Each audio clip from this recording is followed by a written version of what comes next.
Chapter 18. This is crazy. Verona grabbed the keys and looked back at Assur. Does this woman have a name? But Assur had closed his eyes, and she received no answer. Verona hesitated, but then felt as if she needed to get moving. She motioned to Lincoln, and they left through the garage door. Lincoln hit the garage door opener mounted on the wall. Verona was 12 years old and had never driven a car, but Assur seemed to have total confidence in her ability to figure it out. Assur had a 1977 VW Bug in the garage. It was bright green, and even though it was over 40 years old, it looked almost brand new. The kids loaded the car, and before Verona put the key in the ignition, she looked up a map on her phone. North of Illinois was Wisconsin, Minnesota, South Dakota, and North Dakota. And then there was all of Canada. Verona started to realize that North was a very vague term in a very big place. They needed to figure out where the Moon Woman lived. But for now, they just needed to drive. Verona turned the key and stepped on the gas. The small 4-cylinder car sputtered and then roared to life. Although Verona had never driven anything before, she was a brilliant child, and she felt like she could handle the little car. Thankfully, it had an automatic transmission. Barely able to see over the steering wheel, she threw it into drive and pulled forward out of the garage. They were on their way. The wind was whipping, and the rain was pounding. It would have been a difficult day for even the most experienced drivers to navigate the roadways.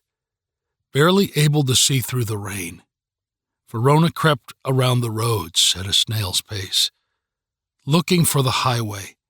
There were no cars on the roads, for it would have been crazy for anyone to be driving in such a bad storm. On every street, there seemed to be a variety of garbage cans, lawn decorations, and or fallen trees Verona had to dodge and maneuver around. From their yearly trips to Wisconsin, Verona had a vague idea where the highway was, and she was trying to get it through the storm. But everything looked different and seemed foreign. Just as she was turning left onto a street with a street sign that she couldn't read through the rain, Verona suddenly slammed on the brakes and stopped in the middle of the road. Puzzled and not knowing why she stopped, Lincoln turned to look at Verona. Just then, a telephone pole came crashing down right in front of them. Lincoln lowered his headphones and stared straight ahead in shocked disbelief. He whispered, "This is crazy. Let's go back." Verona reached out and grabbed his hand, then backed up and drove down a different street in search of the highway. The young driver finally found State Street and drove it west, heading out of town until she found a sign for I-90. She took the exit, labeled with the sign that read, North.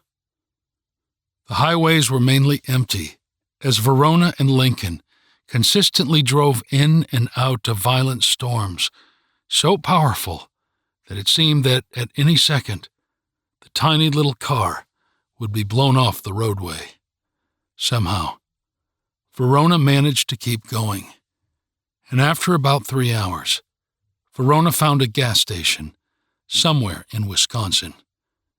Still in shock, she just filled the tank, and Lincoln stayed in the car. They continued, and after another hour, the pair entered Minnesota. She kept driving in the rain for 2 more hours until the traffic thickened and the rain hardened. They needed to get off the road. It was a good time to stop because the car needed gas again, and Verona was exhausted. Seeing a sign for a gas station, Verona took the next exit that led them into the capital city of St. Paul, Minnesota.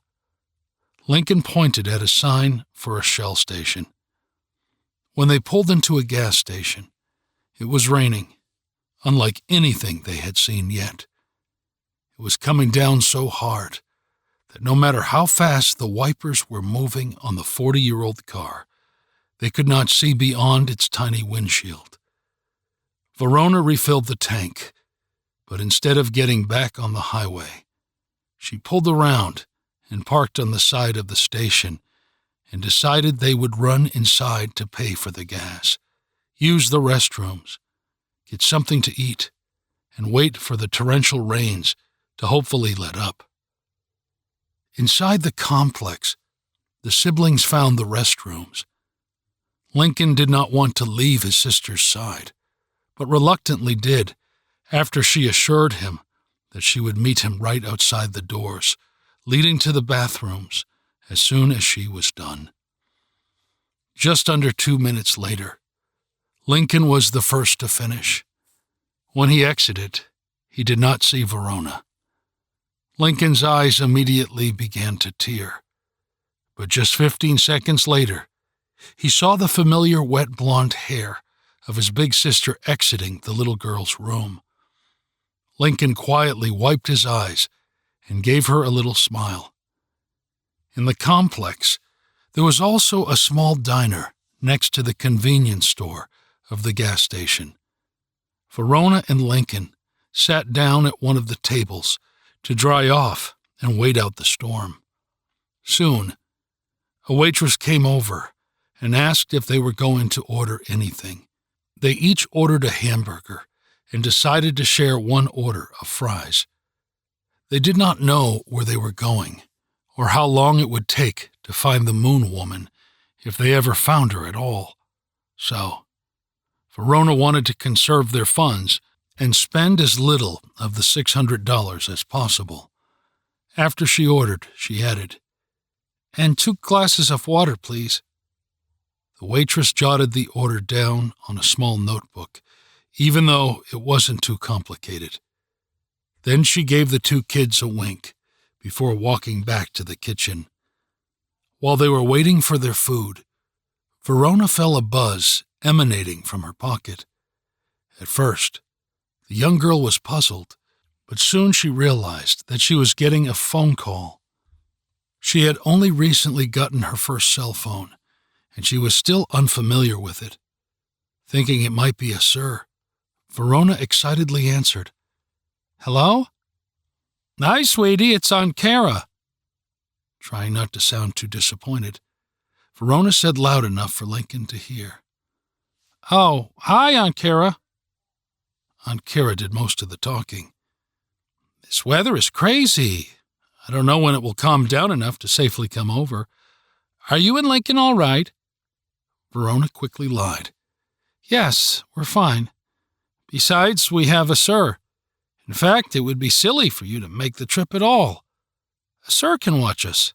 He says it's no problem." Verona knew perfectly well that neither her mom nor her aunt would agree to such a suggestion, but she suggested it anyway, not knowing what else to say, as she also knew that once Aunt Kara finally arrived in Belvedere, the jig would be up and Verona would be grounded for the rest of her life. Aunt Kara sort of paused, then said, "Well, we'll see. I should at least call your mom and let her know that. Based on the weather report, it could be a couple more days until I can get there." Then Verona said, "Okay, Aunt Kara, but really, Lincoln and I are fine. You don't have to worry about us. We're in good hands." "Okay, sweetie, let me speak to a sir." Verona swallowed hard and thought quickly, saying, "Oh, a sir just went to take a shower, and Lincoln and I have just gone to bed." Aunt Kara didn't speak right away, but then finally said, "Okay, well, I guess that's all right. Have fun at camp tomorrow. Tell Lincoln we'll see you guys in a day or 2. Talk to you soon. Love you." "Love you too, Aunt Kara." With that, Verona hung up. Verona was worried, but gave Lincoln a confident look and said, "Looks like we have a couple more days." The food arrived, and they started to eat. After they had both finished, they sat some more, waiting out the storm, but the rain never seemed to let up. While they waited, Lincoln and Verona overheard a group of people talking loudly over at the next table. The group was talking about taking the train to Rugby, North Dakota, hopping off and catching a bus to Brandon, Canada, for their annual fishing trip. A tall man, with a floppy hat adorned with 5 or 6 fish hooks sticking out of it, said, "The next train is leaving in an hour. Can you believe I was able to get 2 tickets for only $25 each?" Verona sat there wondering what in the world they were doing, thinking that Mom and Dad would kill her if they ever found out what she had already done when Lincoln suggested, "Maybe we should take the train." Verona shook her head as she looked at Lincoln. She said, "We can't just leave a sir's car. We definitely have more freedom to go wherever we want in a car." Lincoln said, "Yeah, but we don't know where we're going." In her head, Verona replayed the words a sir had told her, "All will be revealed." So, Verona stopped shaking her head and looked up train tickets on her phone instead. She saw that there was a train going through Minnesota to the very top of North Dakota.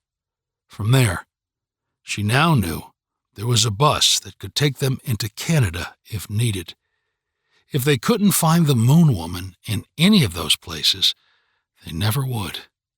Suddenly, she was on board with Lincoln's suggestion, believing that it was another sign that they must follow to find the Moon Woman. She said, "We're getting on that train." The train station was across the street from the gas station. Before they left, Verona bought 2 large black garbage bags for just 99 cents that she fashioned into rain ponchos, and a $10 purple Minnesota Vikings hat for Lincoln. Verona hoped it would help protect him from the rain, but she also just wanted to get her frightened little brother a gift. Verona handed him the hat and said, "Here's a souvenir so we can always remember our great adventure together." Lincoln took the hat and adjusted it onto his head. Verona smiled at Lincoln and said, "Okay, let's go. The count of 3. 1, 2, 3. They ran out the doors and into the downpour. They grabbed their bags from the VW Bug and sprinted across the street to the train station. The train was scheduled to arrive in just a couple of minutes. Verona told Lincoln to wait out of sight. Then she went to the woman behind the counter and asked to buy 2 tickets to... She paused, trying to remember what the man in the restaurant said. "Football? No, Rugby, North Dakota. From there, we're going to take a bus to Brandon, Canada," Verona added. The woman looked at Verona and asked her, "Where's your mom or dad, sweetie?" Verona had expected this and quickly responded, "My dad is using the bathroom." Then Verona sort of made a frowny face and, while pointing over her shoulder in the direction of the gas station, said, "We just ate, and I don't think the eggs agreed with him." She continued, "But he told me that the train was coming, and I better buy the tickets, so he handed me $50. Verona kept talking, acting casually. "He's taking me on a fishing trip in Canada, Brandon, Canada," Verona added. She then stopped talking and stared at the woman holding out the money. The woman behind the counter said, "Well, you're underage, and your father should know that he will need to buy the tickets. Besides, where are your passports?" Passports? Verona had forgotten about that not-so-small detail. Without wavering, she continued, "Oh, yeah, the passports. I knew I forgot something. My dad still has them. They're in his travel bag." She once again held out the money, wishing the woman would just take it and stop asking questions. A loud train whistle rang out, announcing the incoming train. The lady said, "Well, this train won't go into Canada, so I guess I don't need to see your passports." Then, to Verona's surprise, the woman took the money and handed Verona 2 tickets to rugby with only a smile and a wink and, most importantly, with no further inquiries.